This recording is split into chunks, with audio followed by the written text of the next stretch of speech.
कल जंतर मंतर पर हुए आंदोलन का मुसलमानों या किसी धार्मिक संगठनों से कोई संबंध नहीं था। फिर भी कुछ अंध भक्तों और बीजेपी की दलाल मीडिया ने इसे पाकिस्तान, जिहाद, आतंकवाद और मुस्लिम समुदाय से जोड़ने की कोशिश की। आप देख रहे हैं एलान न्यूज़, मैं हूं सैयद मोइनुद्दीन। दोस्तों, कल दिल्ली के जंतर मंतर पर देश भर से आए युवा गंभीर मुद्दों को लेकर जमा हुए थे। उनका सवाल था, आखिर कब तक पेपर लीक होंगे? कब तक मेहनत करने वाले छात्रों का भविष्य बर्बाद होता रहेगा?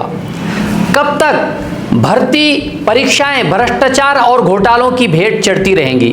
लेकिन सवाल यह है कि क्या इस आंदोलन को उसी मुद्दे पर रहने दिया गया जिसके लिए शुरू हुआ था, या फिर हमेशा की तरह असली मुद्दों को छोड़कर बहस को कहीं और मोड़ दिया गया? जब छात्र और युवा रोजगार, शिक्षा और पेपर लीक के खिलाफ आवाज उठा रहे थे, तब अचानक वहां कुछ हिंदुत्ववादी संगठनों के कार्यकर्ता और गोदी मीडिया टीवी चैनलों के रिपोर्टर भी सक्रिय दिखाई दिए। हम कांग्रेस पार्टी को उभरने नहीं देंगे, मिसल देंगे, हम मिसल देंगे कांग्रेस को, कांग्रेस को मिसल देंगे।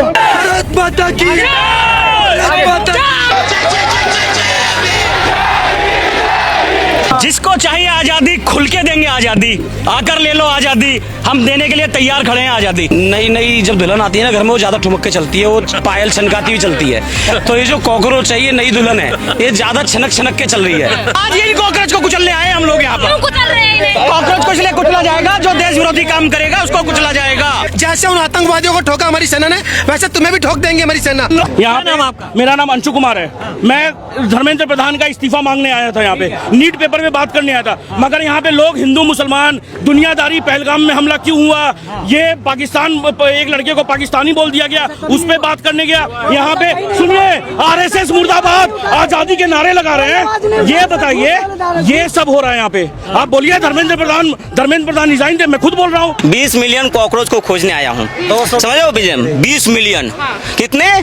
20 मिलियन कॉकरोच को खोजने आया हूँ। मैं कह रहा हूँ, मेरे गांव में जेसीबी चलती है ना, जब गड्ढा खुदाई होती है तो 1000 लोग देखने के लिए खड़ा हो जाते हैं। समझ रहे हो आप?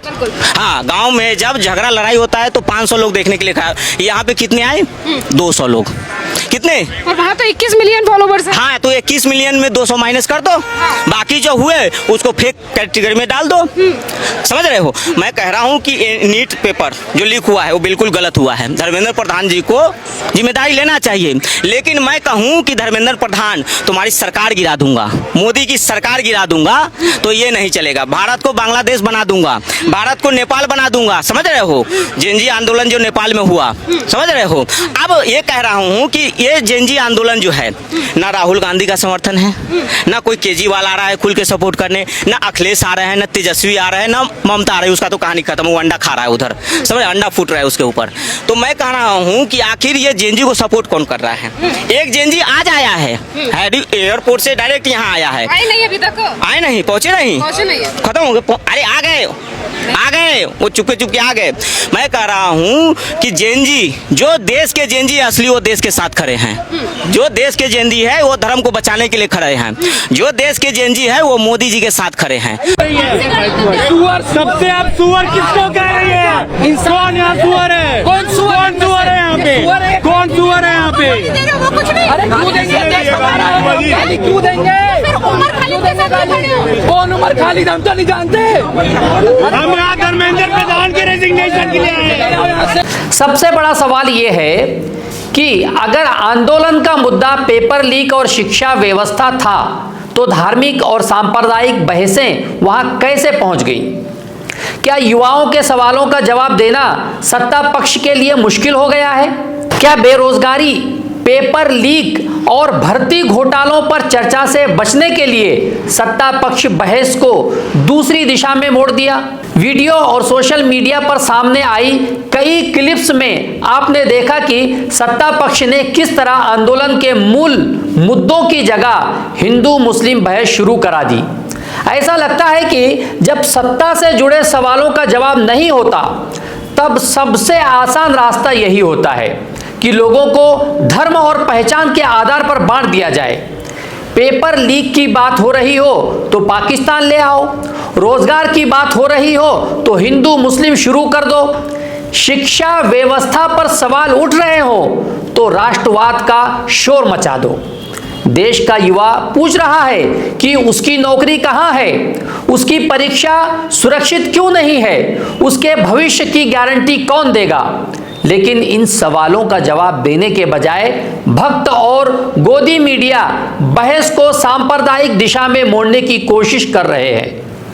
सबसे दिलचस्प बात यह है कि इस आंदोलन का मुसलमानों या किसी धार्मिक संगठन से कोई संबंध नहीं था। यह छात्रों, युवाओं और आम नागरिकों का आंदोलन था। फिर भी कुछ लोग हर विरोध, हर आंदोलन और हर असहमति को किसी न किसी तरह पाकिस्तान, जिहाद, आतंकवाद या किसी विशेष समुदाय से जोड़ने की कोशिश करते हैं। यही वजह है कि कई सामाजिक कार्यकर्ता और विश्लेषक ये सलाह दे रहे हैं कि किसी भी लोकतांत्रिक आंदोलन में शामिल होने वाले लोगों को बेहद सतर्क रहना चाहिए ताकि असली मुद्दे से ध्यान न भटके और किसी भी समुदाय को अनावश्यक रूप से विवाद में न घसीटा जाए। आज सवाल सिर्फ पेपर लीक का नहीं है, सवाल यह है कि क्या इस देश में युवा अपने भविष्य की बात कर सकते हैं?